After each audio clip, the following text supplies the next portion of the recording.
আমাদের নেত্রী মাননীয়া মমতা বন্দ্যোপাধ্যায় যেভাবে আজকে সুপ্রিম কোর্টে সওয়াল করলেন এবং মহামান্য বিচারকদের সামনে তিনি যেভাবে তার কথাগুলো উপস্থাপনা করলেন, ভারতবর্ষের বিরোধী দলনেতা এবং ভারতবর্ষের রাজনৈতিক দল যারা সরকার পক্ষ এবং বিরোধী পক্ষ সকলেরই বোঝা উচিত যে তিনি কিভাবে ভারতবর্ষের গণতন্ত্রকে রক্ষা করার জন্য এবং পশ্চিমবঙ্গের গণতন্ত্রকে অটুট রাখবার জন্য এসআইআর এর নাম করে যে বেলাল্লামারা চলছে নির্বাচন কমিশনারের প্রচেষ্টায়, এবং তার সঙ্গে রাজনৈতিক দলের খুব মদত রয়েছে, সেই মদতের বিরুদ্ধে তিনি যেভাবে গণতন্ত্র রক্ষা করার জন্য লড়াই করলেন, আমি স্তম্ভিত, আমরা স্তম্ভিত।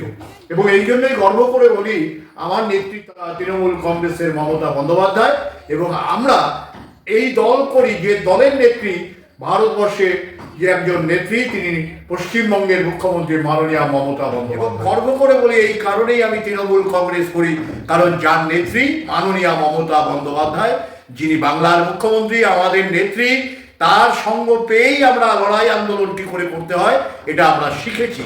আমি কর্ণিক জানাই, প্রণাম জানাই যে সাহসিকতার পরিচয় দিয়ে গণতন্ত্রকে রক্ষা করার জন্য আপনি লড়াই করেছেন বিচারকদের সামনে, তার জন্য আপনাকে অন্তরের অন্তঃস্থল থেকে অভিনন্দন।